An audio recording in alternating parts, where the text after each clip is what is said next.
Hey guys, and welcome to QualityShot semi-final preview for the WTA Indian Wells ties. We're going to go over Simona Halep versus Iga Swiatek first. Then we are going to go over Maria Sakkari versus Paula Badosa even, which is, of course, the reigning champion. Iga Swiatek, hopefully I'm saying her name correctly now, is actually unbeaten in Masters 1000 tournament. She's in absolutely fantastic form.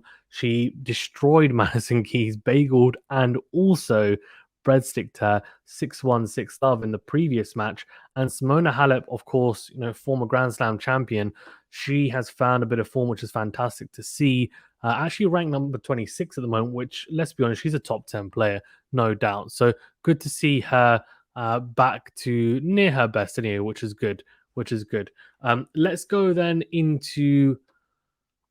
Well, I actually want to go into the head-to-head. When I say head-to-head, it's not really the head-to-head in terms of against each other. We'll look at that in a second, but more their routes to the semi-final.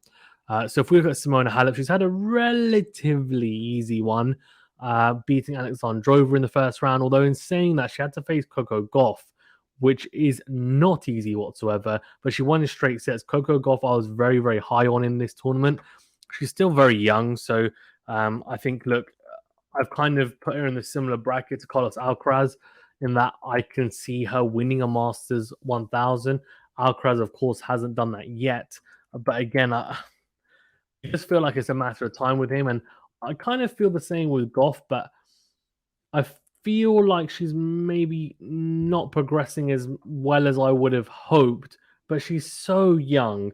I want to manage my expectations and not put too much pressure on her. Not that she's listening to me anyway, to be perfectly honest with you. So yeah, that was a good win though for Halep, and then against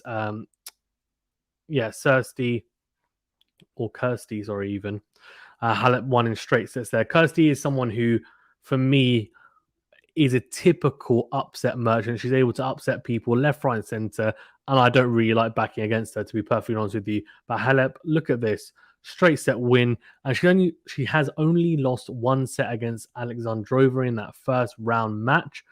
Apart from that, she hasn't dropped a single set, and then played really well against Martic. She'll have a much sterner test against Iga Swiatek, but you know what? She comes into this in good form. For Swiatek, of course, as I said, she's unbeaten in Masters 1000 tournaments, but she has had, I would say, a slightly harder route to the semi-finals.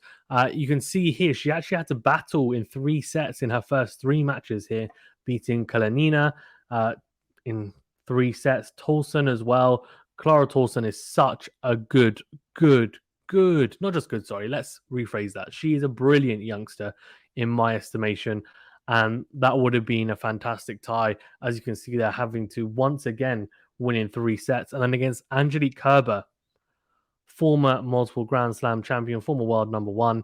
And Angelique Kerber, I watched that match. She played some really good tennis, Kerber. But Iga Swiatek just equal to it and weathered the storm. And I'm not joking. Kerber was playing some phenomenal tennis, but Swiatek somehow found a way, even. And she has just found her feet. She really has this year. She suddenly started playing some phenomenal tennis. And it's a type of tennis that could propel her potentially to the number 2 ranking if she wins this tournament. And then you can see here Madison Keys beating her in straight sets as well. Fantastic win for Iga Swiatek. Madison Keys, of course, playing really well in the Australian Open, but just too good for her. In terms of the head-to-head, actually, Simona Halep has a 2-1 head-to-head against Swiatek. They played 3 times, of course. Simona Halep beating her in 2019, which was quite a long time ago. Actually beat her 6-1, 6-love. So that is very, very good. And then in 2020, they played again on clay, again at Roland Garros. But this time, Iga Swiatek won and beat her 6-1, 6-2. And if I'm not mistaken, that was the year. Was that the year that she won at Roland Garros? Yes, it was. It was the year. So, yeah, look at that. Next year, came back, beat her pretty convincingly, and then went on to win it nicely. And then we can see here, against in the Australian Open in 2021, which was last year, a 3-set victory for Simona Halep, 3-6, 6-1, 6-4. So there's a lot of things to consider. It is on hard courts. They've only met each other once. There's not really a huge sample size to look at. For me, it's going to be honest with you, given that she's played so well in a previous match, Swiatek, it's more a question of having played so many 3-set matches, how does she feel physically? If she's physically feeling fine, I think it's going to be really hard for Simona Halep. I know Simona Halep has got power. She really does. She's such a smart player as well. She's been around a long time. But the type of inspired tennis that Swiatek's playing, off the forehand, backhand, she's got great variety as well, and she's just striking the ball so cleanly. It's going to be extremely tough for Simona Halep. For me, it's going to be a Swiatek win. I'm actually going to go in straight sets. I think that's how well she's been playing. But don't sleep on Simona Halep. She has the ability to win this, no doubt. She's such a good player, and I genuinely feel that if Swiatek doesn't start off the best, Simona Halep will definitely take advantage. So keep an eye out for that. Let's then go into, let's then have a look at the other match. Paula Badosa versus Maria Sakkari, the number 7 seed or number 7 ranked player versus the number 6 ranked player. Now, Paula Badosa, is the reigning Indian Wells champion, of course, won here 5 months ago. Sakkari, someone who has got so much energy, just bouncing on her feet all the time. She's just a complete live wire. What an athlete. She's not the type of player that's going to be able to hit a whole bunch of winners like Badosa. Badosa has a lot of power on both wings, serve as well. Sakkari is someone who beats her opponents with depth, with good velocity through the ball, but also good angles as well. She wears you down, but she's not someone who hits with, kind of slices and dices. That's not her game. Her game is, I can hit big enough that, okay, I might not be able to blow you off the court with one shot, but 2, 3 shots, I'm going to wear you down, and then I'm going to put away that short ball. That is her game. She is solid on both wings, to be perfectly honest with you. Her serve is not particularly big. That's one of her weaknesses for me. For Badosa, she definitely has the better all-round game, I would say. She's definitely probably slightly more talented, but talent only gets you so far. Sakkari works extremely hard, and she's really squeezing the most out of her potential. She really is. She's a fantastic player. Both these players, by the way, and in fact, one of our subscribers, Jean Stewart, hopefully I haven't butchered his name, sent me a really interesting little tidbit about what could happen if 3 out of the 4 players, so that will be Badosa, Sakkari, or Swiatek, win. So there's a couple of scenarios. So as Swiatek advancing to the semifinals, they'll now be a new number 2 on next week's WTA rankings, as either Swiatek, Sakkari, or Badosa will replace Barbara Krejcikova at number 2. Swiatek is assured of reaching a new career high after Indian Wells, as she will at least hold the number 3 ranking. Here's a look at Swiatek's projection. So if she'll get number 3, if Swiatek loses, she'll get number 3, and Sakkari or Badosa wins the title. Number 3, if Swiatek loses in the final versus Sakkari. She gets number 2 if neither Sakkari or Badosa wins the title. And also gets number 2 if Swiatek loses in the final versus Badosa. So there's all these different permutations. Most likely Swiatek is the one who's looking to become number 2, but obviously there's some other permutations that Sakkari or Badosa could as well, which is very interesting. Obviously Sabalenka has been on a bit of a decline, probably because of some political issues as well. But look, let's see. Badosa is so powerful, though.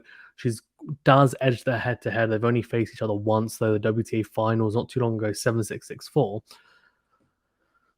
Should we have a look at their route to the semi-finals? I think that's probably something of interest. So if we look at Paula Badosa's, she's had a decent little run there. Martin Kova in the first round, straight sets. She hasn't dropped a single set yet, which is really, really impressive. Beat Sorribes Tormo in the second round or second match. And then Leylah Fernandez, of course, the US Open finalist, beat her in straight sets as well. And then Kudermetova. So not a particularly tough run. I mean, Fernandez, yes, but she hasn't really been able to recapture that form from the US Open as of yet this year. Obviously, still very young and raw. For Sakkari, again, not a particularly hard route, I have to say. Beat Siniakova, then Kvitova, Seville. I mean, she got a walkover there, and then Rybakina. Again, not having dropped a set, so it'll be interesting to see both these girls coming into this, or women coming into this in fantastic form.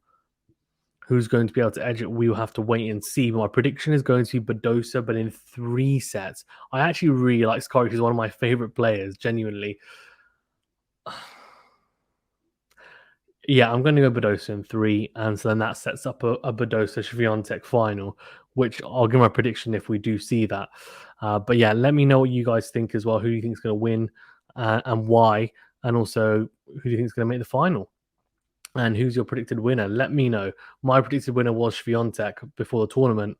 So far, I might get it right. Might. Thanks very much, guys, for tuning in. Please remember to smash the like button and subscribe to the channel if you haven't done so already, of course. And we'll see you on the next video.